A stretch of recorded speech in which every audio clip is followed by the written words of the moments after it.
Welcome to what used to be SmashPad Live, now Day Zero update. Same show, new name, but I think it's a good one. Kind of exemplifies our kind of frustration toward how game development has gone over the last several years. I'm Patrick Mifflin. And I'm Filippo and joining us today we've got Managing Editor of the site SmashPad, the site we both work for. Yes. Basically our boss, Danreb Victorio, is joining us. All right. Good to be on here. Yeah. First Welcome time. aboard. Hopefully won't be the last. So, sort of the tradition that we've been starting the show the last few weeks is, Phil, what have you been playing? It's okay. Defense Grid 2, obligatory mention. Yeah, it will be for quite some time. Yeah, I've been playing Tetris Ultimate, which I'm about ready to write up for review. And Drift Stage. How are you liking it? It's very Tetris. It's Stage. a heck of a lot better than the version EA put out a few years back. So That's good. yeah, it's Where's kind of that, hard. Steam?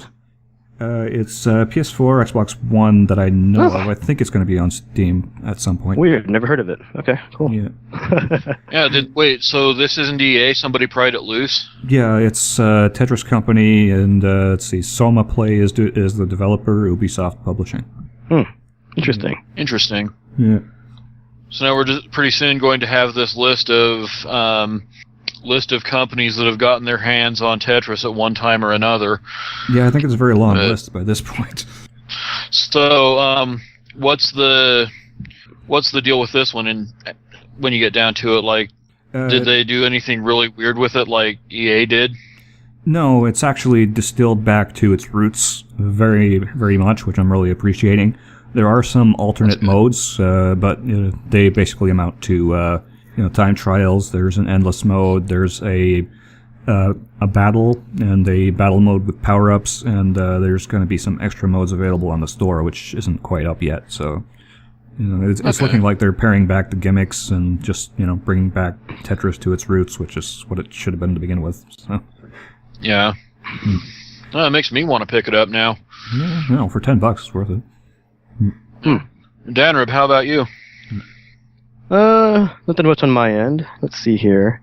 I've actually been playing some Captain Toad Treasure Tracker, which has been quite a surprise. It's really, really good. You guys have played the Mario 3D World, right? Oh yeah. Yeah, so they're all based on that, and they really just up the scope on here. So I'm actually pretty impressed. And then, in light of the NFL playoffs, playing some Madden. I actually played a lag-free game yesterday. Really, really weird. Yeah. And the guy just rage quit on me, so it's always awesome. Yeah, that sounds like pretty much every Madden experience I've ever had. So. Yep. And I haven't had. And then lastly, I'm messing around with Shadow of Mordor.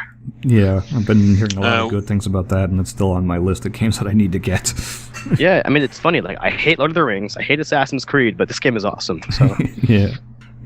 Now, I almost picked it up just because on Black Friday, just because it was marked down so much, but I ended up going a different route. Yeah. Yeah, I got it for $20. It was by far the best value that day. Yeah. Yeah. That's a huge markdown. It's back up to 60 now, so it was a steal for anyone who was able to take advantage of it. Yeah, I'm still kicking myself. Oh. Well, as for me, I've been back on the Legend of Heroes Trails in the Sky, which is actually what anyone watching the visual version of this podcast is going to be watching, me playing that in the background on my PlayStation TV. I've got both the PC and the PSP download version. I'm going to be trying to get my 100% completion, full bracer points before the next game comes out, so that I can get that quartz with the experience bonus. Yeah.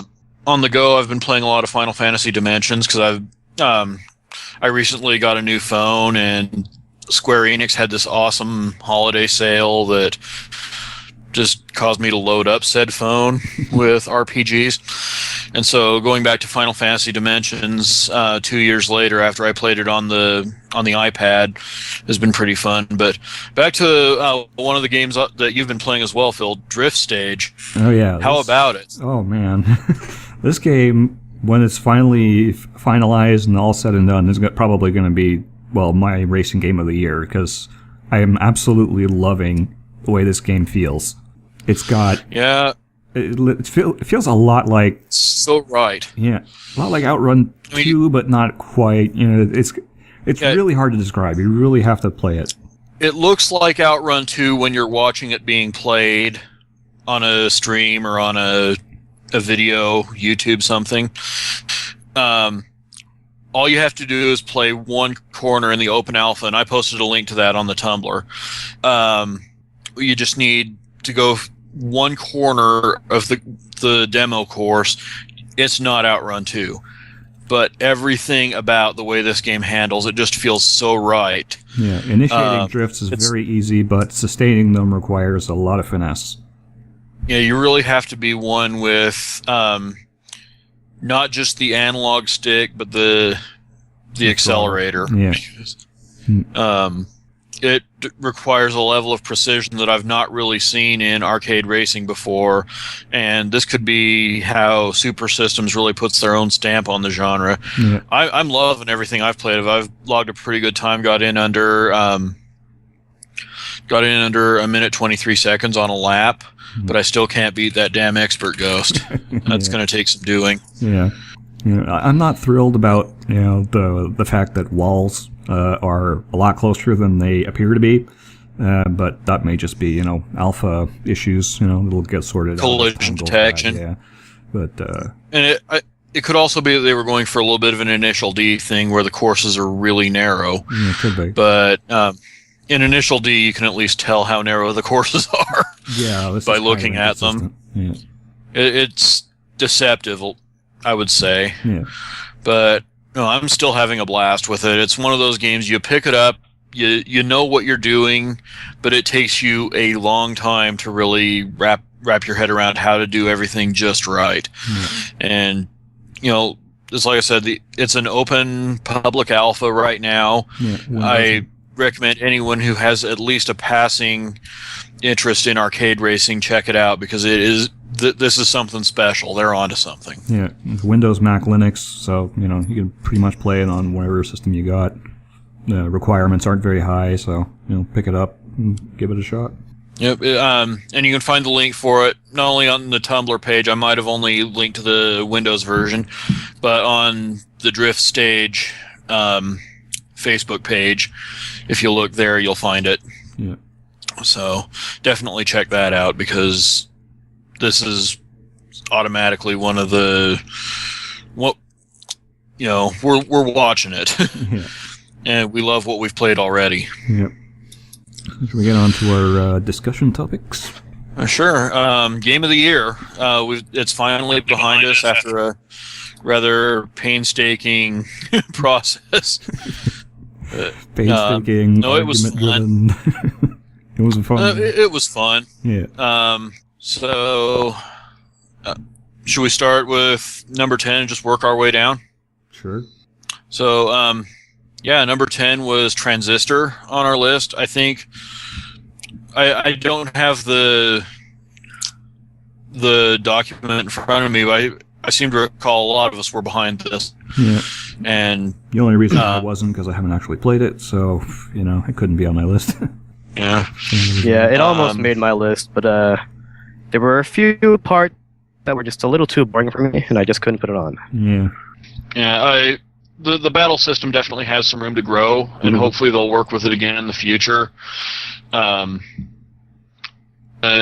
yeah, I think I thought it was a step in the right direction. It's the kind of creativity that I really like to see. It really blended action RPGs with kind of the more traditional stuff really well.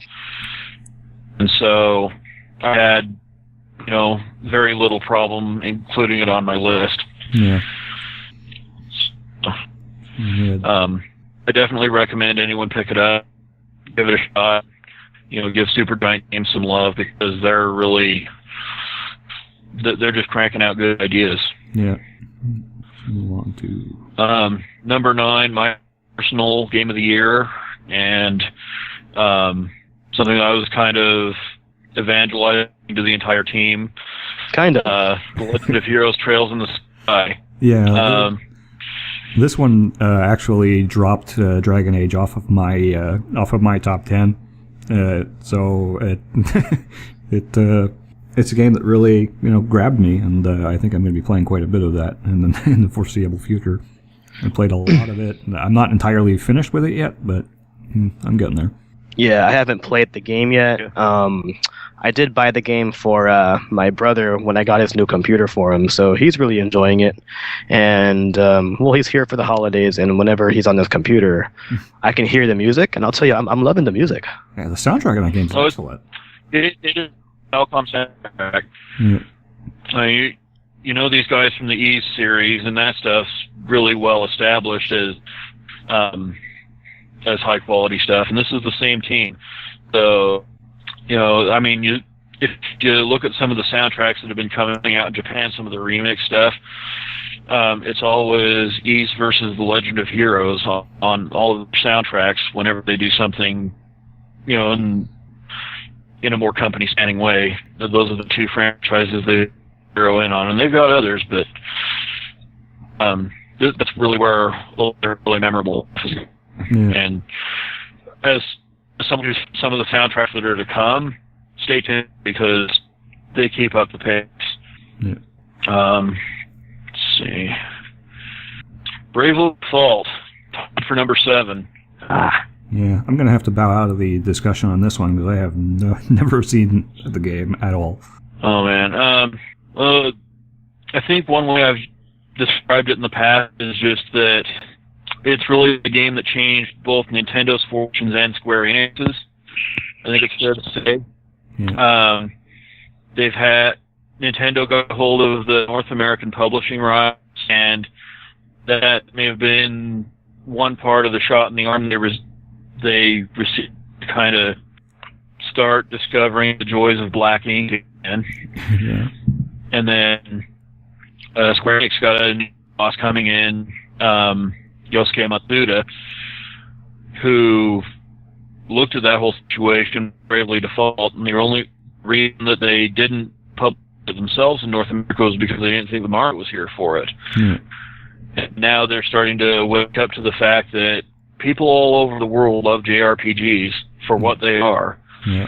And they're just using that whole global audience or the theoretical Western audiences they've been trying to reach out to with major releases throughout this past generation. It doesn't really exist. It's there for them. But the people who love what made Square Enix who they are, that audience is there, and they're still there.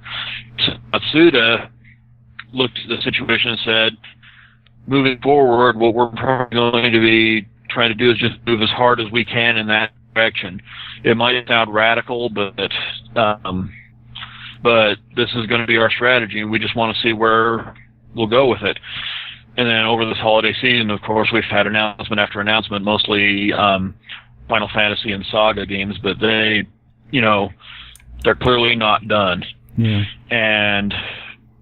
But Bravely Default, on its own merits, not just for what it stands for, what it's kind of caused within Nintendo and Square Enix, is a fantastic game in its own right, and an interesting twist on the super traditional turn-based RPGs of the late 80s, early 90s.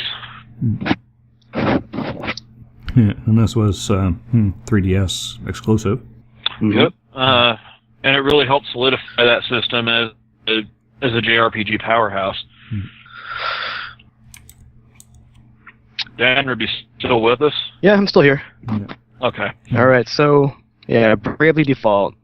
You can Pat already went over what it stands for. But this game was really, really close to not being localized, and that would have been a shame because everything here, from the writing to its interesting take on its battle system, this game is just fantastic. I don't know how many endings there are. I know I haven't even gone through half of them yet, but just the many ways you can play the game really made this one stand out to me. Yes. One of the more unique features is the fact that it rewards you for pretty much, just shutting the game off, closing your 3DS and walking around a little bit. It's all just really innovative stuff that you really wouldn't expect from such a traditional kind of RPG. And it's really a breath of fresh air. So it's really interesting to see what they'll do with Bravely Second. Yeah. And I can't wait for that one. And when you say rewards you for shutting your 3DS down, or does that mean just when you're not playing game, you're actually still taking up XP or something like that, or? It's similar. It's really hard to explain. Pat, you want to help me out with this? Wow. I'm trying to put it into words without sounding like it. Well, the 3DS does a lot of things when it's shut down in sleep mode. Mm-hmm. And game developers have kind of played with it in the past. In Bravely Default, it manifests itself as allowing you to sort of jump extra turns in battle every now and again once you've had the system shut down for a set amount of time. And just little things like that help you even when you're not playing it. Yeah, one of the biggest features in the game is town building, and that's something that's, first of all, the game happens in real time. So when you have your 3DS off, your villagers will still be building their town or doing whatever work they have to do, so that when you open it again, they've actually made progress. So I thought it was a nice touch. Yeah, that's kind of a good idea, actually. Yeah, I just wish it was on other systems other than the 3DS, so I could actually play it. It really should have found its way to console. Yeah. I agree with you there. Yeah. But I feel that way about a lot of handheld games, especially JRPGs. It was one of the reasons that the aforementioned Legend of Heroes Trails in the Sky ranks so high on my list as Game of the Year, actually, on my list, because it wasn't the first time we've gotten this game over here, but it was the first time you could really sit down and experience it properly on a monitor or a TV and, get the full effect rather than just having it kind of on a 4-inch display in your pocket. And so, but yeah, Bravely Default, one of the best 3DS games you can get. If you own the system, you should be issued it, honestly. So, let's see. Numero 8. Mario Kart. Oh boy. This was actually a bit of a surprise for me. I bought it just for the wealth of content that they packed into it. Not expecting it to be as good as it was. Mm-hmm. And then I mentioned in passing, I really felt like the core driving mechanic in this game was outsourced to Sega, and that's high praise coming from me. Yeah, it really felt right as far as the the handling is concerned. I mean, it played a lot better than Double Dash or Mario Kart 7, so I'm quite pleased by playing that. I don't have a Wii U yet, but once I do get one, that's going to be one of the games I pick up with it. So, and I also think it's the game that's going to mark the point where the franchise really outgrew the Mario label, because you look at the DLC, they're bringing in stuff from other franchises now. You've got Link as a driver, you've got Animal Crossing characters coming in, you've got Excitebike courses, F-Zero courses. I think they're going to start going in more of a Smash Brothers kind of direction with Mario Kart, with whatever they do next.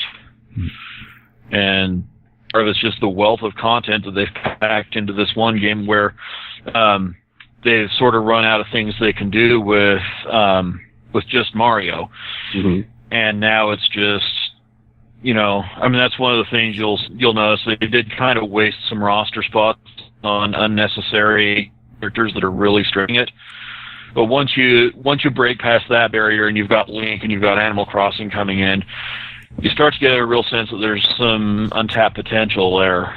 after all this time. Nintendo All-Stars Racing. There you go. Yeah. It worked for Sega. Yeah. I mean, I still maintain that Sonic and All-Stars Racing Transformed is the better game, just because I have fundamental disagreements with a lot of the game design aspects of Mario Kart that are still very much in effect here. Yeah. But this is the most fun I've had playing Mario Kart in ages. Probably going as far back as the original. Yeah. And so the fact that it's got me regularly playing a Mario Kart game at all is pretty huge, and I really felt that kind of warranted a spot on the list for me. Enough of us got behind it to tie it for 7th place. Yeah. Yeah, I mean, for me, well, I was the one that did the review and the GOTY video here. And for me, like, or with any Nintendo game in general, it was really the nostalgia factor. Definitely, it controlled better than most Mario Kart games in the past. In my opinion, this is the best one since the DS version, and a lot of people will disagree with me saying the DS version was broken because of the snaking, but I thought that was awesome. It added a really competitive element to it. I mean, something had to be there to offset the blue shells. Definitely. Lightning bolt. Now, unlike you guys, I haven't played the Sonic racing game, but Man, you didn't get it as part of PlayStation Plus? No, I did not. I missed out on it. But a game I did play, actually my first kart racing game when I was a kid was Diddy Kong Racing. I don't know if you guys played that, but what I liked about that one was... I've not played that one, but I'm aware of the legend. Okay. The CPU isn't anywhere as cheap as Mario Kart's, but what I really liked about Diddy Kong Racing was their item system. It wasn't totally random the way Mario Kart was. They had specific colored balloons, which were used for specific purposes. So red balloons were used for, like, guns. You had green balloons for hazards on the road and things like that, and you can upgrade them as you pick up more balloons. So that, to me, was a good strategy in terms of skill, where, you know, it's not all about being in 5th place so you can get a piranha plant. And much has been made about the horn, but I don't know how often you get the horn when you're in 1st place. I know for me it's like, what, a 1 in 25 chance, which is not good at all. Usually what I do is I just, I might get it on the first lap or something like that, and I'll just hold on to it like grim death the rest of the race. Yeah, and then when you use it, you probably use it wrong. So, yeah. And I think if anything, they need to make the horn better. Because it's the first semblance of defense that I've seen in the series, or they could do like once again Sonic and All-Stars Racing Transformed, is where when something gets a lock on you, either use a boost or do a drifting boost, and that'll break the lock. Which I always thought was a really good mechanic, and I thought Mario Kart could use that really well, especially to get away from things like blue shells. That would add a real component of skill to the mix.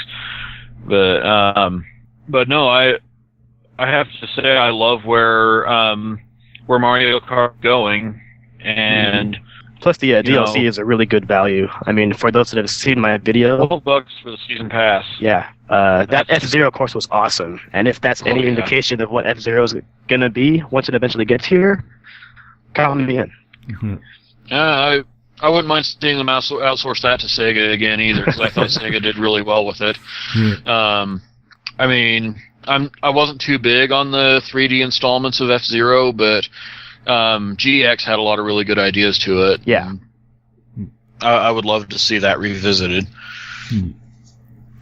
So I'm not going to have too much to say on this next one, because it's really outside of my sphere. Number 6, The Last of Us: Left Behind. Okay, hold on. I think this would be you. Yeah, I believe that was your number 1. Gotcha. All right, is the mic working? Yep. It is. Good. Okay, cool. All right. So, The Last of Us: Left Behind.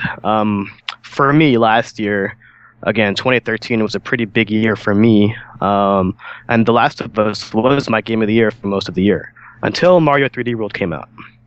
So when Left Behind came out, I actually didn't expect it. I thought all of the DLC was going to be multiplayer stuff, which, despite how good it is, I'm not gonna play that like throughout my life or whatever. But it's not really why you play a game. Yeah, yeah.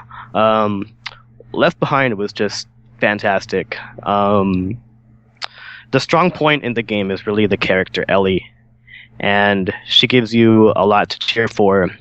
And at the end of The Last of Us, she talks about a friend she had. So this DLC pretty much goes over their relationship. Whereas The Last of Us focused a lot on the relationship of Joel and Ellie, this is more about Ellie and her friend. So you know that she had a childhood. And this was her before she became the strong person that she eventually grew to become in The Last of Us. And everything in it, from the moments to whatever gameplay you had, it was all really, honestly, I would say heartfelt, because I do feel that I have an attachment to this character just because of how authentic it felt. There was a point in the game where you have to take bricks and destroy a car with your friend and try to do it first. There was a water gun fight, which was actually pretty reminiscent of Gears of War. I have no idea how, but it just worked. I wasn't expecting to hear that. Yeah, it's crazy. There was another QuickTime event where it tried to simulate a fighting game. That was pretty interesting. And yeah, it also had quite a shocking ending. So for those of you who haven't played it yet, it's pretty similar to what happened at the end of Legend of Korra, for any of our listeners who watch that series. So storytelling, definitely good here. The gameplay is what you expect out of Naughty Dog. Just a really solid 2-hour experience that I would definitely recommend. If you have a PS4, go ahead and pick the remastered version up, so that way you don't got to pay the $10 or $15 that the DLC cost. So is that on the disc? Yep, it's on the disc, and you don't even have to play through the adventure. You can just go straight to it. So, that's a pretty good value value there. All right, another one that I'm not going to be able to say very much on. Number 5, The Walking Dead Season 2. Okay, Walking Dead. Again, all very much outside my usual gaming diet, if you will. Yeah, The Walking Dead Season 2, just to be quite frank, if you haven't played Season 1, don't bother. It's full of spoilers of the original season, and you won't appreciate it as much. For those of our listeners who are into Telltale's games, to be honest, there really isn't much in terms of gameplay. It's all very simple QTE stuff. You'll be moving your dick around, you'll be pressing buttons you see on the screen, and things like that. What Telltale does really well is that they're able to tell their story and really make it seem like what you do matters. And I'm going to be honest here. Sometimes what you often do never matters. You can decide between two guys to see who will live, but in the end, the person that you choose to live will probably die later anyway, just because that's the way the series is built to be written. Yeah. So with Season 2, you take control of Clementine, who was the little girl that you were trying to protect in the first season. And so, there's a lot of character development and growth here. My only real complaint is that the characters around her relied on her too much. And, let's be honest, she's like a 12-year-old girl. So knowing that grown people and old people are putting their lives in the hands of a 12-year-old girl is kind of questionable. But aside from that, it's still elected the adult in the room. Yeah, she's the adult in the room. And in the end, she also has a decision to make. Again, it involves a lot of death, but it's a pretty good ending. If Telltale were to stop here, or at least stop with this character arc, I'd be fine with it, because since there are a lot of different endings, there are different ways you can go about it. I'm pretty sure The Walking Dead is Telltale's moneymaker, so I don't see them ending that anytime soon. Yeah, I think The Walking Dead is funding all of the other stuff that they're doing. Yeah, pretty much. Actually, one of our staffers, Ted Deeden, he's actually a good friend of somebody in the development department for Telltale, and he says that they're one of the most, I don't want to say disorganized, but he said they can be doing better. And in my opinion, they're actually doing a fine job with their games. But, it just goes to show that as long as you put out a good product, it doesn't matter what kind of disarray you're in your office. Hopefully they can keep it up, because it sounds like they've got a really good thing going over there. Mm-hmm. Phil, you want to get us started on this one? Where are we at? This is Diablo 3? Diablo, yep. Yeah. Yes. Okay, well, it's kind of hard to really... I figured that would be appropriate. Yeah, Diablo 3 Reaper of Souls Ultimate Evil Edition, first of all, has probably the longest name of any game of 2014. But what I really love about it is it just feels right. They've added all the content from the PC version, both the original and the expansion. So that's quite a bit of stuff to play through. That's 5 full acts, 5 character classes, a loot system that doesn't suck, and drop in, drop out multiplayer, which is really awesome. It's visually very nice, plays well on the PS4 or Xbox One. It's just a very, very good game. If you like action RPGs, this is definitely one that you absolutely have to pick up. It doesn't matter what platform you get it on, just get it. It's super well done. Even if the story might be a little bit meh, that's not really why you play these types of games. No, you don't get hung up on that. No. And yeah, I have to agree with you absolutely. It feels a little more beat 'em up than past Diablo games have, but that's absolutely a good thing. I mean, from what admittedly little I've played of it, I've enjoyed it quite a bit, and it really seems to cross genres. It's hard to really nail it down to a specific label, like a lot of games can be. Yeah. But it's so good at everything that it does that I just know that, like, once everything lines up to how it needs to be for me to really invest time into it, it's going to go tragic well, because I can see myself really sinking a lot of time into this game, and on the one hand I'm looking forward to it, and on the other hand I just dread how I'm going to make that work in the face of everything that I have to do, especially with things we're doing with the site and everything. Yeah. But no, it's a blast. I love playing it, and hopefully I'll be doing a lot more of that in the coming weeks and months. Yeah, you haven't played this one yet, have you, Danreb? Danreb? You there, man? Uh-oh. Uh-oh. Oh. And some mic problems. Oh. Oh.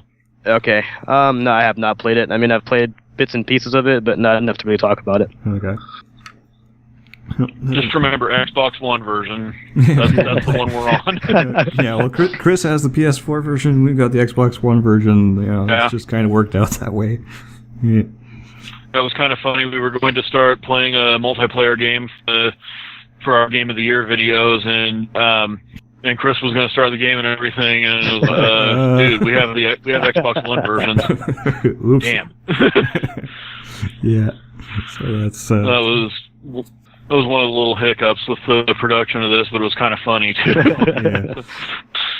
Yeah. So, tied for second place, Middle-earth: Shadow of Mordor. Yeah. I guess I'll take the lead on this one. Yeah. This one just came out of nowhere. I know there was a lot of hype surrounding it with the Lord of the Rings fans and things like that. I picked this up on Black Friday, $20. Why not? There weren't that many deals on Black Friday, so you might as well just try it out. And to be quite honest, I was blown away. Again, I've said it earlier, I'm not a fan of Assassin's Creed, and I find the Lord of the Rings to be completely boring. And Shadow of Mordor is simply fantastic. It's similar to Assassin's Creed and let's say the Batman Arkham games with its battle system. Yeah. But there is started out as a Batman game. That I didn't even know. Yeah. Yeah, that's news to me. Yeah. Wow. It did. It actually started out as another Batman game, but apparently the Warner didn't really like the direction that one was going, and it ended up in the Lord of the Rings universe. Yeah, completely fine. So was this Rocksteady?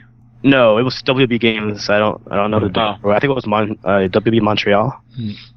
Something like that. But, yeah, just the gameplay was fantastic. One of my biggest complaints about Assassin's Creed is that like half of the game requires you to climb the tallest building and jump into a haystack.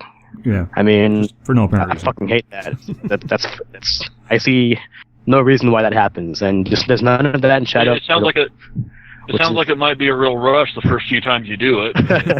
Yeah, I mean, you do it. Really You do that in every Assassin's Creed game. So I watched my brother play, and it's same old stuff. But no, one of the coolest things with Shadow of Mordor is the ability to fight captains of different squads in the game or of different races, and basically, it's I don't know. It's kind of similar to the GTA sandbox games where you're just trying to be, I guess, like the best gang in existence, except you're only one person. So you can gain experience points simply just by beating a few people up. And it's actually pretty hard because unlike a lot of action games where you're fighting a whole bunch of people and for some reason, despite how many you're going against, they don't gang up on you. Here, they actually gang up on you. So you have to actually defend and attack at the same time. Yeah. So I think that's pretty cool. So not only that, but some of it ends up being canon as well. So which is unusual, Mm-hmm. to say the least. Yeah. So in regards to just sandbox games in general, it's pretty awesome where, you can go ahead and do whatever you have to do to progress through the story, but it's actually to your benefit to go ahead and, just fuck around and just kill random people. And then the cool thing is, if you damage a captain to a certain extent and then they're attacked by another race or another NPC in the game, they can actually take their captain status away from them. So it's a So basically, pretty nice all touch the of work realism. that you did, you just basically ended up losing. Like you can do all the work and then have somebody finish that work for you. So there's a lot of potential That's for it funny. to go online if it wanted to. But Yeah. yeah, in the end, the plot is pretty much expected for what you think would happen in a medieval game like this, and just a solid experience throughout. I actually haven't beaten the game yet. Chris did, and he enjoyed it. So yeah. No, he did say it got a little bit slow towards the end, though. So maybe that to look forward to. All right. But Should we move on to Bayonetta 2? Yeah. This was one of those games that I was not expecting to even be on this list, and I realized what exactly it was about, and I think all of us were varying degrees taken by surprise by it. Yeah, this one wasn't like on my list, so I can't really speak too much of it. But it was one of the few 5-star games that we gave out this year. So Yeah, like we expected it to be good. It's platinum. It's Hideki Kamiya. It's going to be good. What we ended up getting was probably the best example of the genre, the character action genre, that we've ever seen. Like something that eclipses even the Devil May Cry games, and that's not something that you expect so much. And it really propelled it into what I feel was must-own status. yeah, for Wii U owners, this is one of the games that you absolutely had to have. Yeah, and Nintendo needed this, and it's probably one of those other things that helped them get back into black ink, or at least is going to help them stay there. And I'm starting to wonder if we lost Danreb again. No, I'm here. Oh, you're there. Okay. You repeated if I remember right. That was Jordan. No, that was Jordan. Cool. But yeah, I was a huge fan of it. There were a few hiccups in it that I wasn't really that fond of, mainly because I did play the PlayStation 3 version, which some of you know is a broken port. Yeah. Yeah. And Bayonetta 2 pretty much fixes all of those problems. The combat system is a lot more responsive, which is surprising because Bayonetta's was completely fine.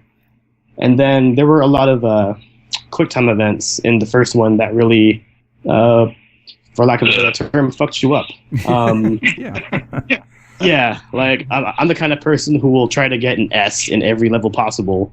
And, you know, if you fuck up on that one QuickTime event that you didn't expect to happen, then you pretty much just wasted, you know, the 15 minutes or so that you played during the level. Yeah. Can we all agree that QuickTime events are just done? Like, we don't ever want to see one again? We need 2015 to be the year of no QuickTime events. I'm saying it right now. Yeah, you know, that would kind of end Telltale's business, but other than that... Okay, we'll make an exception for them because they actually do something relevant with it, but Yeah. when you're ham-fisting it into games that aren't centered around it, not so much. Yeah, exactly. So, Bayonetta 2, very good game. if you have a Wii U, look it up. It's and the other thing about it is it's very much right in line with what Nintendo likes to do with their games. It's very old school in its execution. Just really centered around the core action and doesn't really waste a lot of time with anything else. Yeah. So here we are, number 1 game of the year, as voted on by the entire SmashPad staff. Super Smash Brothers for Wii U. Yeah. It was actually very close between this and Bayonetta 2's Game of the Year. It was a 2-point difference for Smash. You know, there were conversations about that, but we can get to that in a minute. There is a reason why Smash Brothers won. I mean, it wasn't that it was setting the world on fire on any of our lists, but so many of us got behind it that it just sort of naturally built up to Game of the Year status. Nintendo got it right with this one. I don't really know how else to say it. Yeah, they did. I'm not so sure about the 3DS version because I haven't seen that, but the Wii U version was absolutely excellent. Yeah, the 3DS version was pretty much the same game with different modes. Yeah. You know, it didn't have the 8-player stuff, of course. It had a different type of classic play, but when you get right down to the core mechanics of it and everything, it is very much the same game. And in the early stages of our Game of the Year voting, a lot of us were kind of double dipping on that, just saying we'll put Smash Brothers 4 as a whole into this spot, and then when it came down to brass tacks, we had to pick a game, and everyone went with the Wii U version, which is not surprising at all. But yeah, there was some internal lobbying after the fact. We, particularly from Ted and I, we were kind of hoping that we could find a way to work Bayonetta 2 into the Game of the Year spot, largely because as good as Smash Brothers is, and nobody's disputing its quality, calling it the 2014 Game of the Year was kind of similar to calling Tetris the greatest game of all time. I mean, you might not have a whole lot of agreement to it, but it's such a politically correct answer that nobody's really going to really go to the mat against it either. Yeah. And so it was just something that was kind of talked about, but you know, there were far less deserving games than Smash Brothers, and I can definitely get behind it as the SmashPad Game of the Year. Yeah, so can I. It was, you know, on pretty much everybody's list, so... Yeah, like, that does say most something. of the staff was behind it. Yeah. And that says a lot on its own, I think. So that's our top 10 games of 2014. Apart from the Bayonetta 2 thing, there was some pretty funny lobbying that happened kind of at the 11th hour with The Legend of Heroes Trails in the Sky on my part. Basically, as lists were getting finalized and changes had to be made for sort of, I guess you could say, logistical purposes. I was just doing everything I could to rally the Legend of Heroes Trails in the Sky into higher and higher positions, and that when the whole Dragon Age thing happened on your list, Phil, and that was when I realized there was a chance. It wasn't really so much lobbying necessarily as it was just me really enjoying where this was going throughout the thread. Which did end up, dropping one of Danreb's games off of the top 10. That is true. Yeah. South Park. South Park was awesome. Guys. I can barely hear Danreb at this point. Yeah. I don't know if it's mic issues or settings or what. Oh, something's happening. There we go. There we go. Yeah. Right. It was just cursing to myself that South Park didn't make it on the list. South Park was awesome. It's one of those few games that you can say was both a Western and Japanese RPG. Yeah. I still need to play it. Like, I am one of the few people who still hasn't played it, but one of these times I'll be picking it up. But when it gets to a certain price point or a certain availability in my area. What? Did you ever watch the show? Did you ever watch South Park? Of course. I haven't watched it in quite some time, but I am very well. I'm well versed in it. Okay. Yeah, I mean, it's another one of those games where, I am not a fan of the series, yet the game just worked out pretty well. Yeah. That's when you know the developers did it right. Mm-hmm. Yeah. Yeah, this was Obsidian, so, they're pretty good with their RPGs. That's pretty much all they do. Yeah, it's their thing. Maybe not usually in this vein, but, I can imagine it being a very transferable skill, if you would. Yeah. So I'm not at all surprised that they managed it as well as they apparently did. Yeah. It's just one of those games I'm just going to have to sit down and really give it a shot one of these times. Yeah. Because I've heard nothing but high praise for it. So, let's see. Oh yeah, before we wrap up the whole Game of the Year stuff, Phil, Goat Simulator. Yeah, I just had to mention this one because Goat Simulator is great because it's completely broken and it's completely okay with that fact. You gotta love a developer that just goes, you know what, this is what we're doing. We know the game has bugs. We want you to find them, play with them, enjoy them. We're not gonna fix them. Let it ride. Yeah, and they've made it's one of those sandbox games. It's really pointless. Lately, they've done a pretty substantial update called Goat MMO Simulator, which is basically kind of like an offline MMO where you can pick a bunch of classes, including Microwave, which we'll just let that one stand there. Not even going to ask. Don't know. But I have to ask, so are you the goat or are you raising the goat? You are the goat. That's fucking hilarious, man. So you're playing as a goat Microwave? How does it... am I missing something? There's a bunch of different classes of goats. And the other one of the other classes is Microwave, which is it is literally a microwave with legs. That's not animal abuse. Yeah, it's not a goat with a medical complaint. No, it is a microwave with plastic legs. It looks like it's God. Okay. Yeah, it's like I'm pretty sure drugs were consumed in the creation of this game, and I should hope so. Let's hope they continue to do that because next year, man, we'll have a squirrel simulator. Oh, I'm pretty sure that's going to happen. Yeah. Well, I mean, how sad would it be if they were actually able to make this game without any of the development team rolling face? Yeah. So, yeah, it's one of those games. It made my number 10 because it was just so unique that I had to point it out to as many people as possible. Even though you're not going to get AAA production quality here. You're just going to get some hilarious fun. I'm not gonna lie, I was considering it in the Steam sale. Yeah, it was definitely worth it for $5. It's one of those things where it kind of is what it is. Yeah. So that was what happened with the Goat Simulator. Oh. Then I sold it in probably the most inappropriate way possible, saying that Phil goats us all. But that was how I worded it on the Tumblr. Yeah, I almost added a goat to your Game of the Year banner.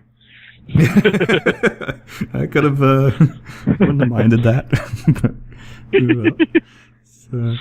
So basically rounds so out. moving on from Game of the Year stuff, other news. Yeah, this next one I don't want to spend too much time on. That's not really worth too much time. Giving it more attention than it deserves, but Lizard Squad, they got what they wanted. They obviously kind of ruined Christmas for a lot of online gamers, and PlayStation Network is still feeling the effects of it. Yeah, I think it's starting to smooth out now, but it's still Sony still seems to have technical issues, which is kind of baffling to me. You'd think they'd know what they were doing over there, but that's apparently one thing that I can actually agree with with the Lizard Squad on is that their technical staff over there might need some bolstering, or just full replacement. I mean, I think they were actually more surprised than anybody that PSN got hit as hard as it did. Yeah, they kind of were. But some good did come out of this. One of the members had a moment of hubris and did an interview. Yeah. Got with the BBC. I'm not privy to the details on this necessarily, but I guess a security analyst fingered one of them and got them arrested. Yeah, I don't know if it was directly related to the fact that Brian Krebs was putting the pieces together and figured out that this apparently this guy's name was Vinny. What was his name? Olsen. Anyway, either way, he ended up trying to sell those vouchers he got from Kim.com on a hacker forum, and apparently his username on the forum was actually his real first name, which is yeah. Yeah, this is the level of intelligence we're dealing with here. So, just straight hubris. Yeah. So that happened. The authorities are involved now. Arrests are being made. I suspect this whole group's probably going to be dismantled in the next couple of months, and I'm not sorry to see them go. I'm not either. It's just sort of the brazen nature of how they went about it, and once again the hubris of doing interviews with the media over it and everything. It's just asking to get your anus gauged, and seems to be where we're going with this. Yeah. So hopefully that whole story is this whole debacle's wrapping up, because it's bad enough that we've dealt with stuff like this before. Having it happen again is just not something that any of us want to deal with. Nope. So hopefully the authorities are on top of it. Moving on to real better things. So basically, there's a user over what? Yeah, or as I'm liking to call it, the JRPG block of the show. Yeah, well, there's some other stuff on here too. Just a user who is on the NeoGAF forums who's just really well versed in news to the Japanese game industry. Apparently, he's a really good source and let fly megaton after megaton if all this stuff is true. So yeah, there is a lot of JRPG news to be found here. First one is a wave of HD remasters, some of which has kind of been hinted at in the past, and some of which is new news. One of the real notables was that Final Fantasy XII might be getting an HD remaster on possibly the PS3 and the PS4. It's kind of weird. I've talked about the Final Fantasy X remaster as kind of symbolic of Square Enix kind of bookending the post-Mistwalker era of their existence with the what I've been calling the Yosuke Matsuda era. And Final Fantasy XII kind of flies in the face of that. Yeah, but it was an important title in the series. I mean, it was. Yeah, so I wouldn't be upset to see a HD remaster actually come to light, because this is another one of those games that I didn't actually get to play, so it would be new for me. Yeah, I'd probably pick it up just because I got to a certain point of that game and then I just never looked at it again. And I don't remember exactly why, because I don't think I was stuck or anything. But I just kind of lost interest. Maybe something else came out around that time. And I just never played it again, and that was a long time ago now. I still have the collector's edition player's guide and everything. I just, because I'm all about that stuff. I could probably fill bookcases with some of the guides I've bought, just because of that sense of completeness that it gets. And so, just in that same spirit, I'd probably pick up an HD remaster of the game. Another one that we kind of knew about before was the Xenosaga trilogy. I think it was over the summer, Katsuhiro Harada, the Tekken mastermind, if you will. That's random.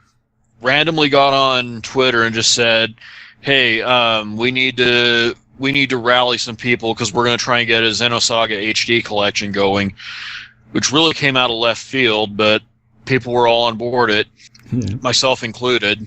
And if this source is any indication, it's been greenlit, and there should be an announcement coming hopefully sometime this year.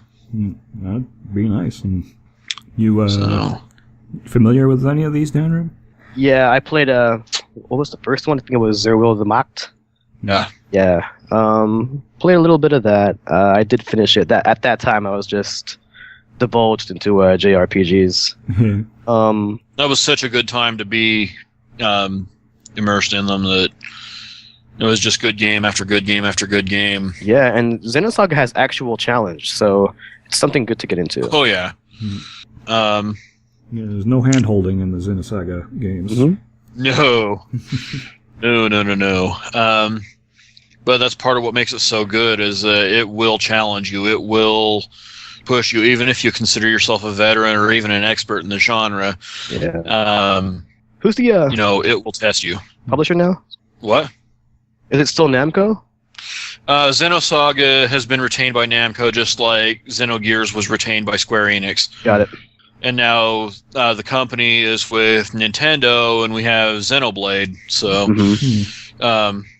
it's kind of weird. You have one overarching franchise that has all of its different pieces in different companies' hands. Yeah.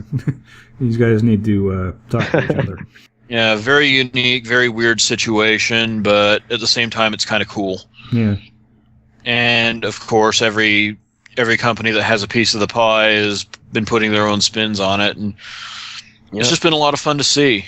Yeah. So, for those of you who aren't into JRPGs but really need to know, this is pretty much like Marvel and Sony and Fox.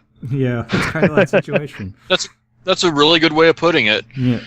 And it's simply because that one studio has been passed around so much over the years. I mean, it's still largely the same people making each game, just under different companies' banners. The whole thing is really weird and kind of unprecedented. I've never seen it happen with any other franchise that I can think of, anyway. But it's just the way things kind of broke down at Monolith. And so, it looks like they're going to be sticking around at Nintendo. There's a second Xenoblade game coming out, hopefully pretty soon. Hopefully sometime this year. I imagine we'll be seeing quite a bit of it at E3. I don't know if you got that far into it, but I was playing Smash Brothers the other day, and then one of the soundtrack songs for the Xenoblade stage was actually a Baten Kaito song. So I thought that was a pretty cool tidbit. I just love how much random stuff they put in Smash. Yeah. Like, whose idea was it to put cold set music in there? It's just, you have assist trophies. One of them is the boss Galaga. Yeah. Who thought of this? It's great. Well, I mean, you got I own 25 this gigs of space to fill on a Blu-ray. You might as well use it. Mm-hmm. Yeah. That's true. Oh, is it a Blu-ray? Yeah. No, on the Wii U, yeah. It's definitely a Blu-ray. Oh, did not know that. Hmm. I'm used to them staying a generation behind, so I figured they were still working with DVDs. I don't know if it's a Blu-ray, but it's definitely a lot bigger than what we're used to. Yeah, Yeah, there's a lot on there. Yeah, it is a Blu-ray. It's just they didn't bother paying for the Blu-ray licensing to play Blu-ray movies. So it's like, But just like how they did with DVDs. Yeah, exactly.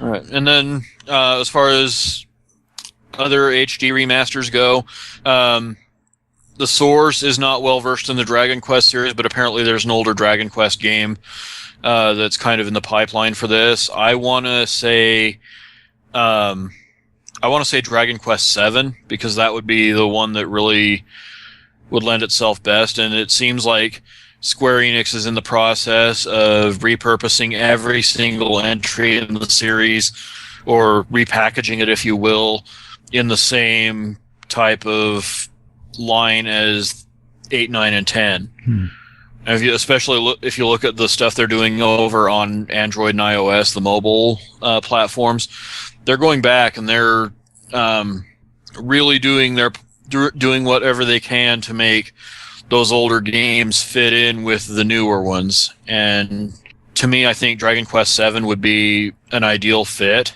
I mean, I think anything between 3 and 8 would be great. Yeah. And it could also be 8, because 8 was a PS2 game. Yeah. And we're talking about HD remasters. Those are generally PS2 titles. Yeah. And so, we can't rule out that that Dragon Quest VIII would be the game that they're discussing here, but that it was called, quote-unquote, older Dragon Quest. I don't know if I feel comfortable giving 8 that label at this point. I think Dragon Quest VIII is the only localized one here that was actually called Dragon Quest, right? I might be wrong. It was the first one. Yeah. Because Dragon Quest VII was released as Dragon Warrior 7 over here on the PS1. And then when Dragon Quest VIII came out over here, that was when they started calling it Dragon Quest everywhere. And that's what they've done ever since 9 and 10 also. Well, not 10, because we never got it. True. I forget whether it was the GBA or DS remix, but I think they were recalled Quest. Not completely. They were. Okay. Yeah, I've got them sitting here on my shelf. They're all being rebranded as Dragon Quest. Good. It's kind of cool to see.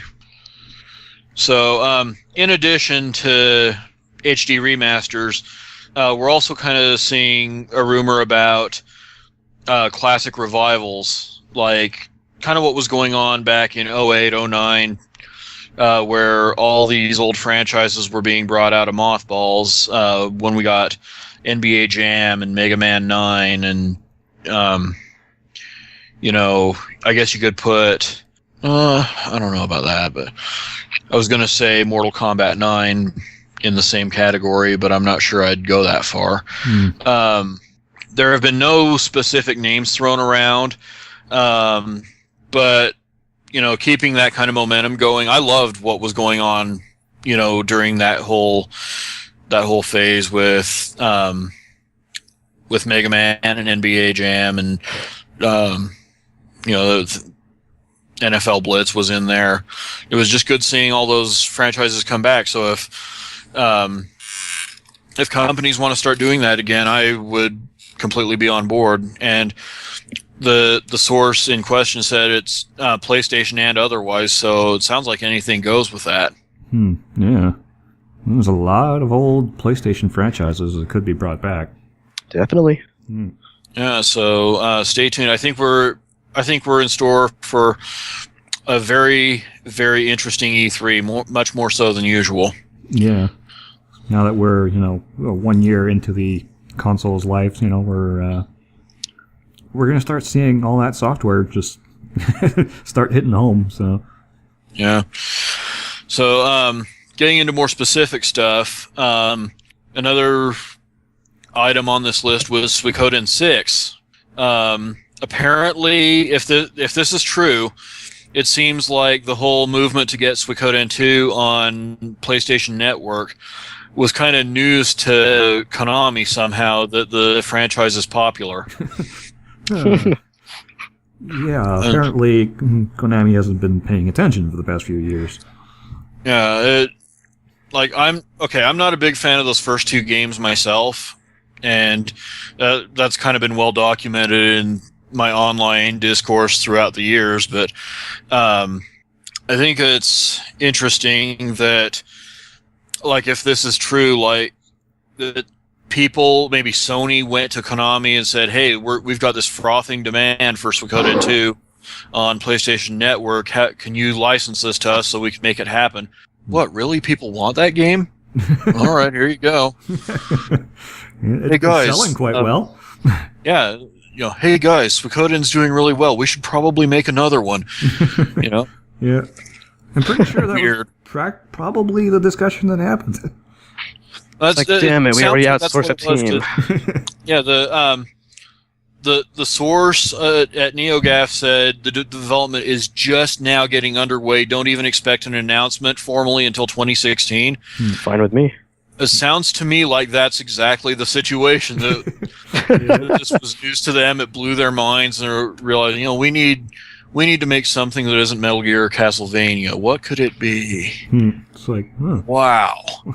Whoa, wait. Okay, cool. We could do that. Yeah, look it up.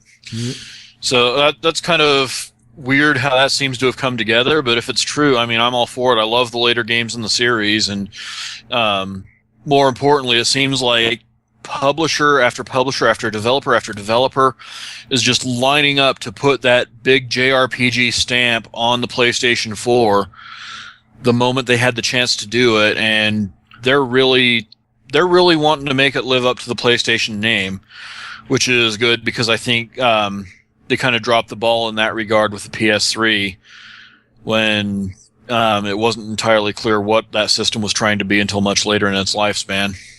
Yeah. PS3 early on was kind of saddled with a lot of Sony hubris, but they turned that around pretty quickly. As soon as they shuffled Ken Kutaragi out the door, they seemed to get their shit together. Yeah. Much like the situation over at Microsoft lately. Yeah. I don't want to pin everything on Kutaragi, but he did.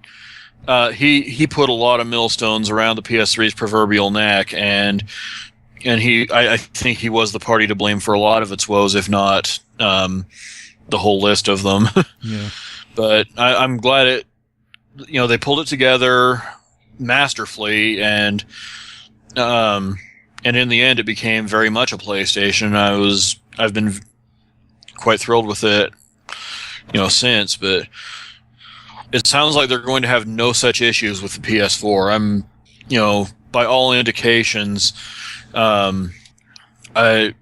it seems like there will be no identity crisis. No. Yeah, I mean, it sounds like Persona 5 will probably right that ship, so... Yeah. Persona 5, Fairy Fencer F is getting a sequel. There's another game coming from Galapagos RPG. Its name escapes me right now. Ease 8. Falcom has their dev kit, so Ease 8's coming, and I think Sen no Kiseki 2 is going to be the final Legend of Heroes game on the PS3 before they move that series over to the PS4. Disgaea 5 is there, and then there's all this rumored stuff in the pipeline. Final Fantasy X and X-2 HD remasters coming. It's just getting RPGs thrown at it, and I couldn't be happier about it. Yeah. Another rumor that came out of all this, a new Final Fantasy spin-off, not a JRPG, not Final Fantasy VII, and not Final Fantasy X. Place your bets. That doesn't leave a whole lot of potential places to set this game in. You could, Well, you could do side stories from all sorts of story arcs from the various games. One that immediately came to my mind was maybe a past arc for Final Fantasy VIII, set during the Sorceress War. That has some potential. It makes sense. I mean, if they're going to do an action game, looking at every possible FF entry left, 8 makes the most sense. I mean, there is a lot of Big swords and guns. That's all you need.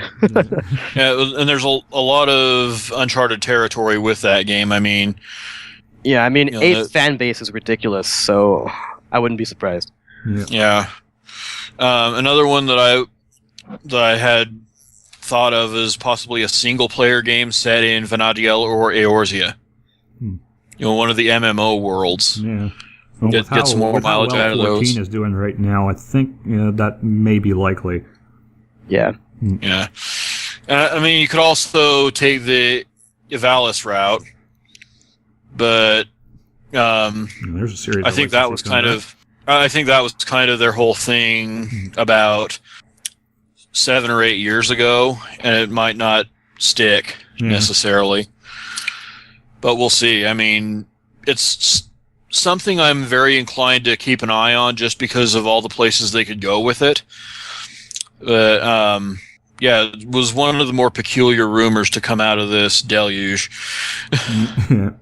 And just the fact that we're getting these kinds of rumors, not of really big titles, but of stuff that people will really enjoy, but maybe wasn't the hugest moneymakers for these companies.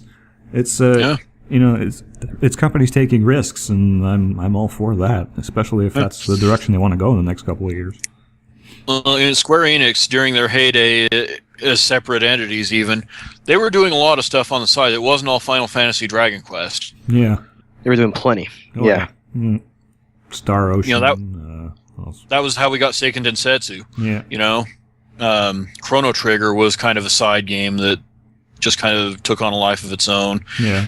A bunch of other titles that never made it out of Japan, Live Alive, stuff like that. So it sounds like we're getting that Square Enix back, if this is really what they're up to, because, I mean, just all the announcements at the end of last month, they're just trying to churn stuff out, and I'm excited. Yeah. And so none of this is surprising that we're hearing in these rumors. Now, breaking away from the JRPG for a minute to wrap up our rumors out of this one, from this one poster, Virtua Fighter 6 is apparently in the works. And this surprises you, why? It doesn't surprise me at all. No. I mean, Final Showdown's almost 5 years old now. Yeah. It's had a really good run, probably the best run of any Virtua Fighter game. Yeah. But the fighting genre is a more competitive space than it's been in a very long time, and they've got to get something else out there if they're going to keep it relevant. Yeah. And so hopefully we'll see it sooner rather than later, because I'm really excited for whatever might be next in the series. I love Virtua Fighter, and hopefully we'll hear about something at any theoretical Sega Cup that might take place this year. Yeah. Or failing that at E3. Yeah. E3 or maybe Evo, you never know. Yeah, possible. So here's something that requires a little bit of guesswork, I suppose. A PlayStation exclusive non-fighting game from Sega. Now, this was called an unnamed IP, but that was really poorly worded, because does that mean that they haven't named it yet, or they aren't saying what it is? Could be either way. If it's just that they aren't saying what it is, all bets are off, and a lot of people are going to get really hopeful about something. Comic Zone. Come on, Sega. Shining Force. Come on. We need a proper Shining Force game. I agree. I also think the Shenmue faithful will be up in arms. Oh boy. Not that I want to be the one to open that can, but we'll let Ted do it.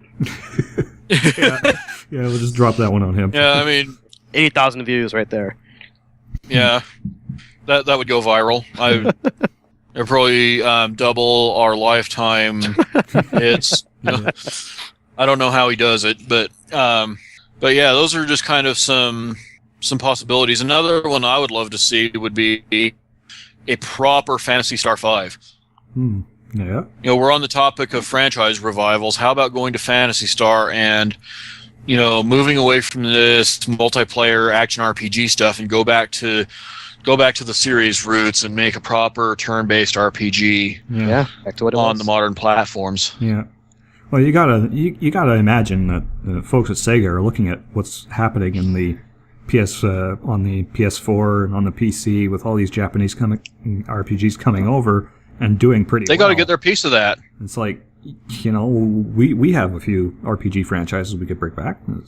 Yeah. They could even, if they wanted to go a little bit obscure, they could do something with Landstalker. Oh yeah. That would be fun. Yeah. That was a long time ago. Yeah. Oh, yeah. Good times though. Yeah.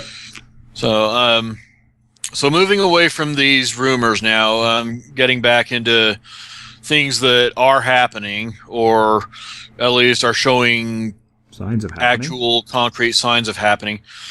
Someone did a little bit of sleuthing and looked up some trademarks and found that Xseed Games had picked up a few things.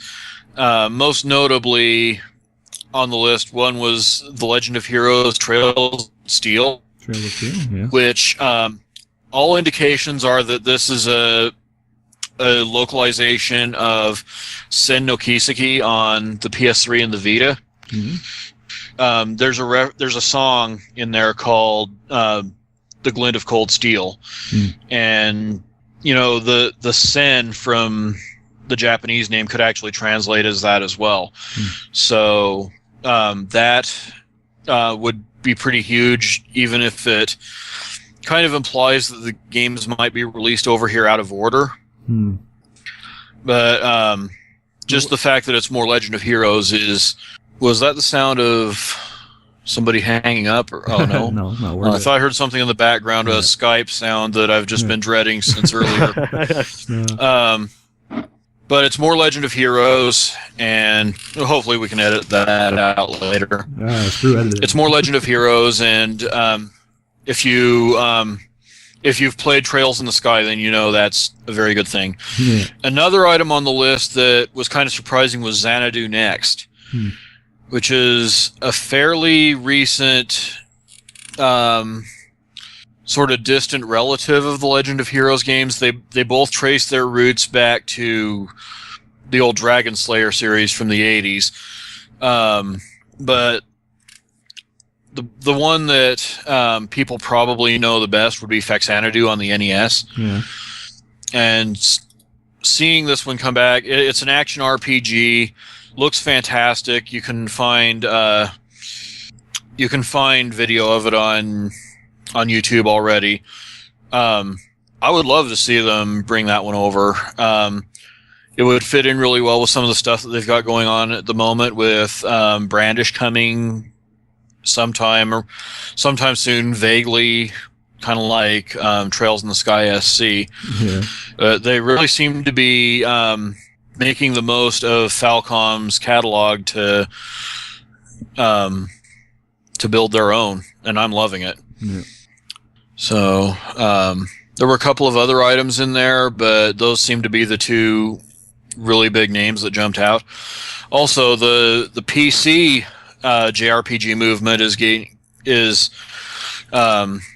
getting further support. Idea Factory has thrown its support behind Steam, but not in the way you might think. They're releasing a trio of Compile Heart games.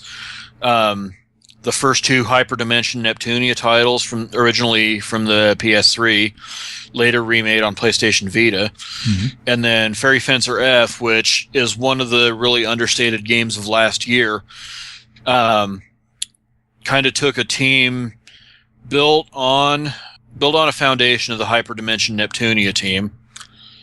You add people like Nobuo Uematsu to it. You add Yoshitaka Amano as a monster designer, and then a really brilliant tokusatsu writer over there, Toshiki Inoue, who hasn't done a lot of work in video games in the past, maybe not even any before this game, released Fairy Fencer F. Says that he would love to do a lot more video game work, which would be fantastic. So if you haven't checked out Fairy Fencer F yet, and you got a PlayStation 3, I recommend you do it. Or if you don't have one, then wait for the PC version because it's going to be amazing. Don't miss out on that at all. So, just a lot of good news this week for JRPG fans. That's hopefully some of those rumors start getting fleshed out sooner than later, and even the stuff that we know for a fact is coming is pretty compelling. Yeah. So moving on from that, 2015 is upon us. What? No, I think it was just Echo. Go ahead. 2015 is upon us. The holiday sales rush is over, and Microsoft's made a decision on the Xbox One. It's back up to $399. Yep. I was kind of afraid they would do that, but I think at this point they've got a platform that's strong enough to sustain a $399 price tag. They needed the boost for the holiday season, but now that they've got the base set up now, I think they could afford the price jump back to $399, competing on even terms with the PS4. If Sony were to throw a price drop, say around E3, then Microsoft would probably have to rethink their strategy there. Yeah, they would have to at least meet them. Yep. It'll be interesting to see how it goes for them. I mean, they did everything they needed to do over the holidays. They sold systems as fast as Sony was for a while, and now I think we're going to start seeing things stabilize with Microsoft's lineup starting to really take root and word get around about it. And they've grown the installed base. Yep. Ride it out until E3 and just bring a good show and see where it goes. Yeah. And especially the urgency's Microsoft gone. Doing a lot of stuff on the back end to really make things better for developers, which is something that I don't hear many people talking about Sony doing at the moment, which is really, really disconcerting to me. Yeah. And they've stopped the bleeding. Yeah, they've got a nice solid 10 million user base now, and that's sold through. That's not into the channel. That's actual in homes. So that's now they're competitive now. So we can say that. There was that SDK leak from which we learned that they opened up another CPU core for developers. Yeah. That will help them. Yeah, that'll definitely help them. That should probably. I've actually heard that some developers have actually had access to that already. Apparently, Sledgehammer Games had that for Call of Duty Advanced Warfare. So big surprise. Yeah, not really too surprised there. That's one of their flagship franchises. They got to get that game running as well as possible. Yeah. And if they're opening all that up to every developer now, it's just going to mean better games for everybody. With DirectX 12 may actually make a meaningful difference as far as performance goes. It might be pretty good for Microsoft, even though they originally started off pretty rocky. Yeah, we've said this on the show before. They've really done everything they've had to do to stop the bleeding and make the Xbox One palatable after it got off on the worst terms possible. Yeah. And so I think we're going to, from here to E3, I think the two are going to be on an even keel, and we're going to see a really just super aggressive E3.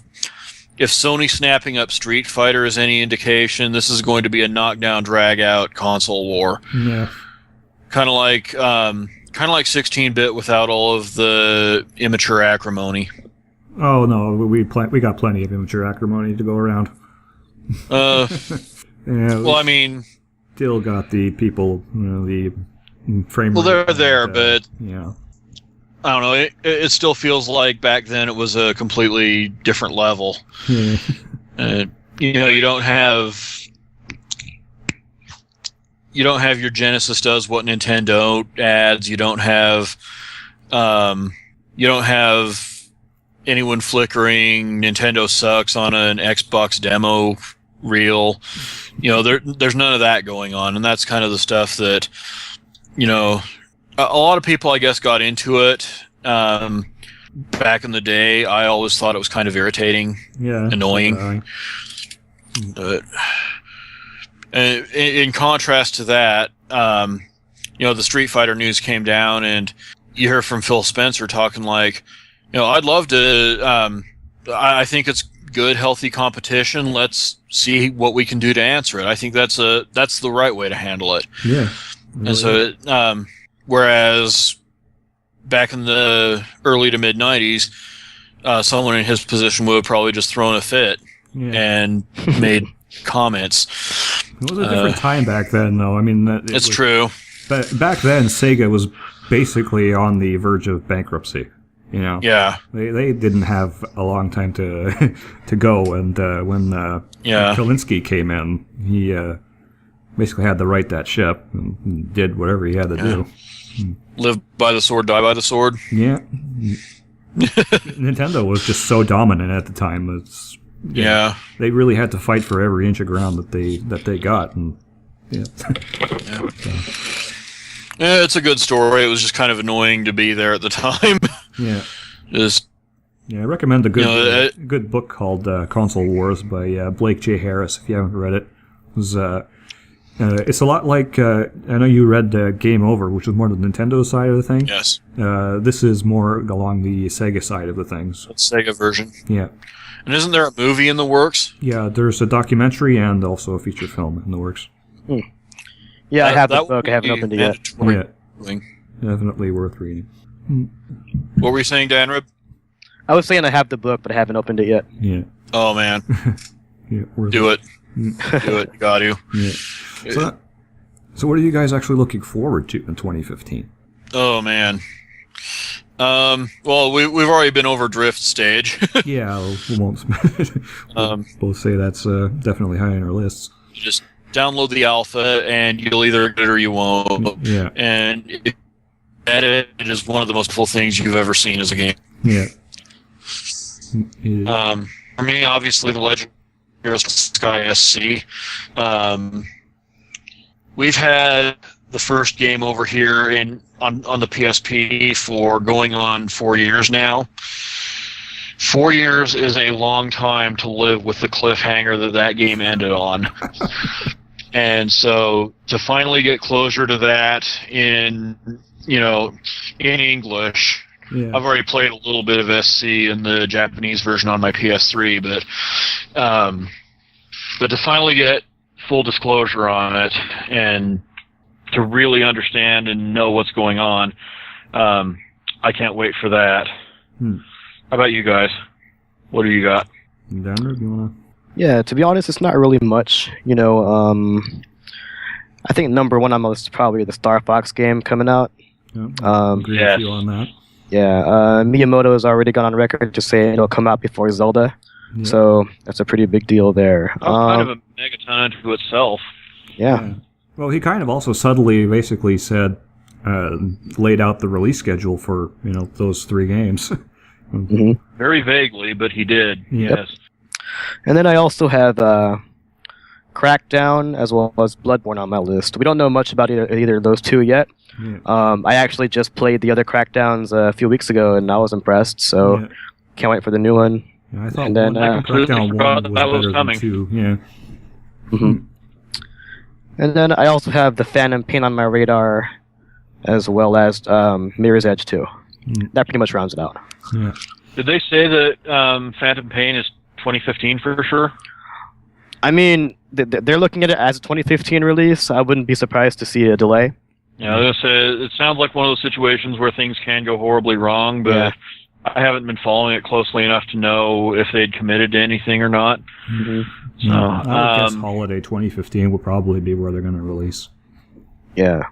Also worth taking a look at is probably, I think I remember Bloodborne from E3. Yes. It's coming out in March, I think. Yeah. Yeah, I saw the, what was it? The PlayStation Experience trailer of that, and I couldn't keep myself from humming the temple music from Zelda 2 that entire time. Yeah. Just it has that kind of feel about it. And From Software has been on a roll these last several years. I'm really looking forward to seeing what they've come up with this time. Yeah. Don't they have like Japan Studio writing on this time around, or? Must be. I mean, I think it's a Sony exclusive, so. Yeah. Yeah. It seems to be Sony's way of getting exclusives lately is to send staff to other developers to help with the development of games so that it's technically a Sony production. Yeah. That's also what happened with Street Fighter V. Yeah. Yeah. Well, hey, it works. Yeah. Another one to point out is just Square Enix as a whole. I mean, that litany of announcements that came along at the end of the year, we've got Final Fantasy 15 and Kingdom Hearts 3 as kind of stopgaps between where we are now and Yosuke Matsuda's vision for the company, and it all looks really good. I think they could be the comeback company of the year already. Yeah. Yep. A lot of great games going to mobile. Yep. They're dipping a toe in the PC waters with Imperial Saga. Just everything they're doing seems to be really solid, and I haven't seen this version of them in years. Yeah. Well, it's the right version of them to be pursuing. Definitely. Yeah. Yeah. And as for myself, well, I'll agree with Star Fox and Crackdown. Those are games I'm a huge fan of. I would like to see, hopefully, some Defense Grid 2 DLC show up, because I'm loving that game, and I want more of it. What else would I like to see this year? Well, maybe Forza 6? Question mark? Possibly. Yeah. That or they need to get some more content in Forza 5 because, it's gotten better, but GT6 still kind of took its lunch money when it came out in terms of content. Yeah. And offering up all the new tracks and cars for free didn't help matters. No. So, so we got to see something from the Forza side of things, whether it's a new game or just a huge wave of DLC. Yeah. I don't think they can go silent in 2015. Yeah. I'm still holding out hope that we'll see Project Gotham Racing reemerge, but I would love that.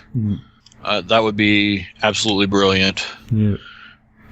Especially with Drive Club having come out, it needs a rival. Yeah. And can you imagine what would happen if we got Drive Club and Project Gotham going head to head every couple of years? Yeah, it'd be better for everybody. It'd be great. Yeah. And we also got another Project Cars coming up in a couple of months, so I'm looking forward to that one. Another one we should probably be talking about is Zelda itself. Oh yeah. We mentioned it as an indicator of when we're getting Star Fox, but this really looks like it could be a groundbreaker. Yeah. I think this for is the Zelda franchise one of the first fully open world Zelda games that we've had in a very long time. Well, it seems like it's open world in the sense that the original Zelda was open world. Yeah. That's fantastic. Yeah. Yeah. I mean, I've wanted that game since. Well, it's the game I was hoping that Ocarina of Time would have been. Yeah. And I was very angry that it wasn't. So yeah, they've definitely got my attention with this game, and if they can actually make the Zelda game that takes that original concept that they've kind of strayed away from over the years and make it fresh for 2015, it's going to be hard to make a case against it for Game of the Year. Yeah. Can Nintendo take Game of the Year 2 years in a row? Yeah. 3 years in a row? No, I mean, like, the Wii U is really shaping up to be another GameCube, so yeah, wouldn't be surprised. With all the good and bad connotations of that, unfortunately. Yeah. Yeah. So moving away from game industry content, we're we're decidedly in a period of transition here at SmashPad.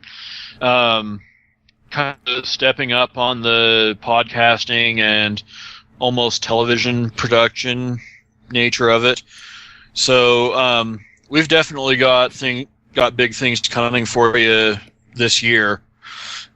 we just launched our sort of mini show on the side, 15 minutes of game. We've got one episode down. We've got another one ready to come to you on Friday. I've got enough material already for 6 episodes, and there will only be more coming. Yeah, one of them has to be drift. The idea that I've had for this. Oh yeah, we have to do that. There's got to be drift stage. The idea is kind of to stick it between shows on a playlist, kind of G4 style, the way they did screenshots or some of the other little features that they did on the side.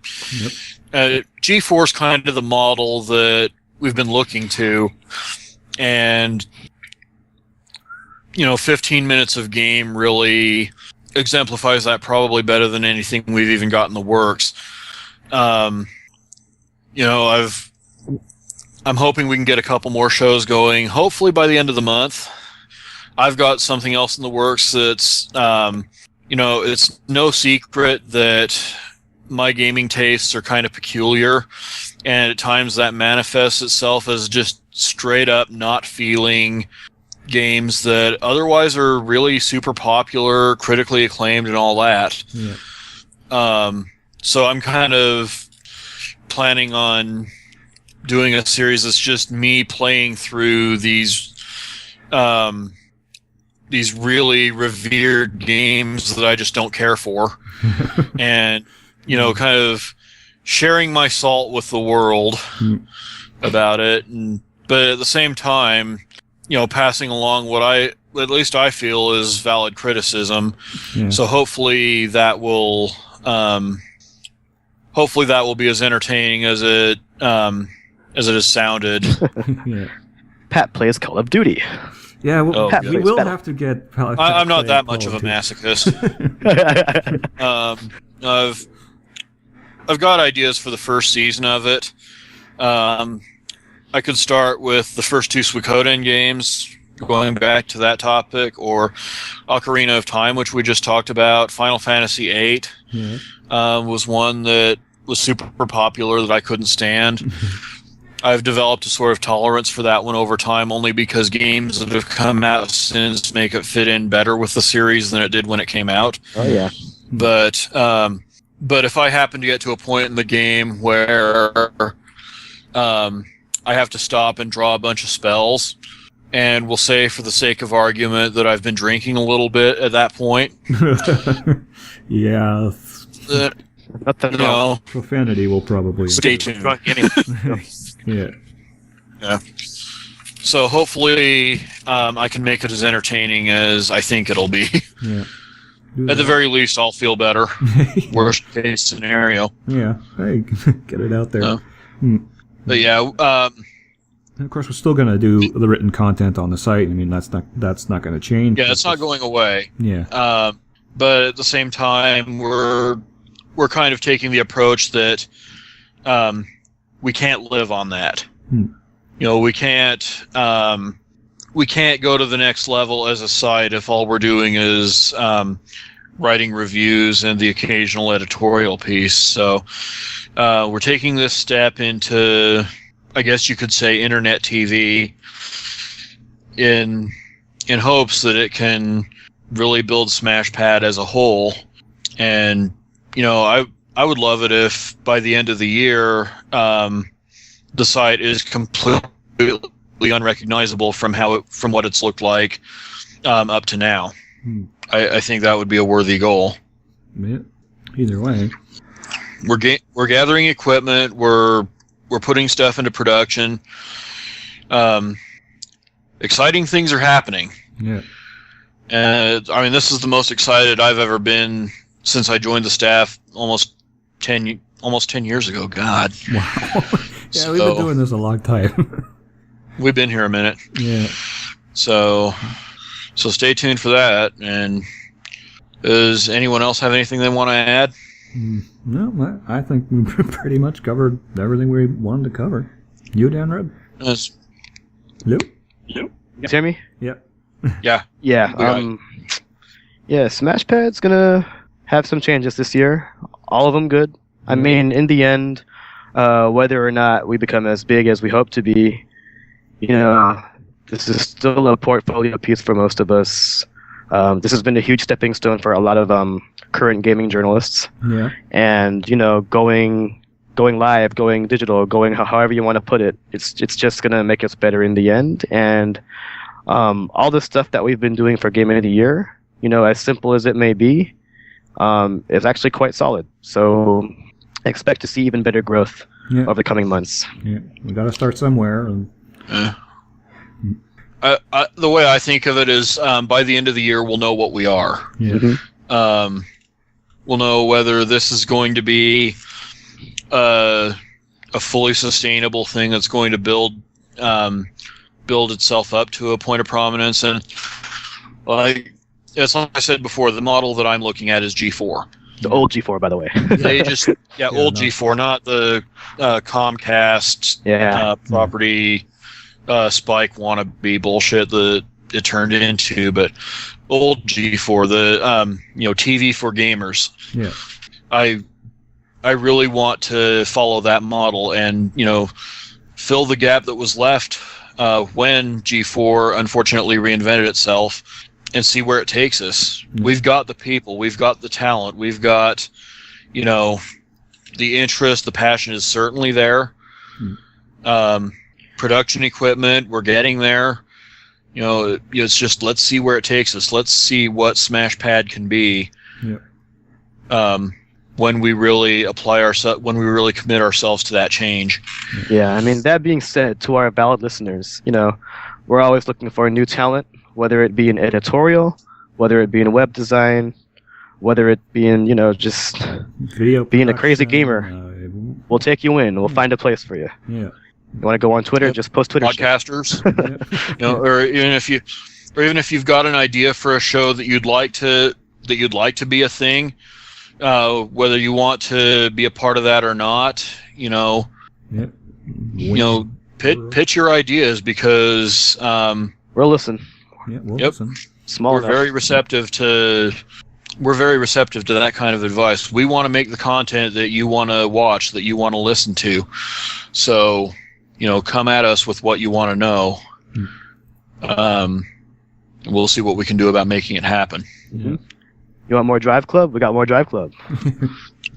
I don't think they want more Drive Club. Hell, I love that game, and I'm not even sure I want more Drive Club at this point. Yeah. So I guess that's going to wrap it up for this week. Yeah, that was a hell of a show. Good show. Yeah. So with that, I am Filippo Danreb. Danreb I'm Patrick Victorio. Mifflin. We will see you. Yeah. Okay, we got to work on that. We got to work on the show ending. We'll see you guys next.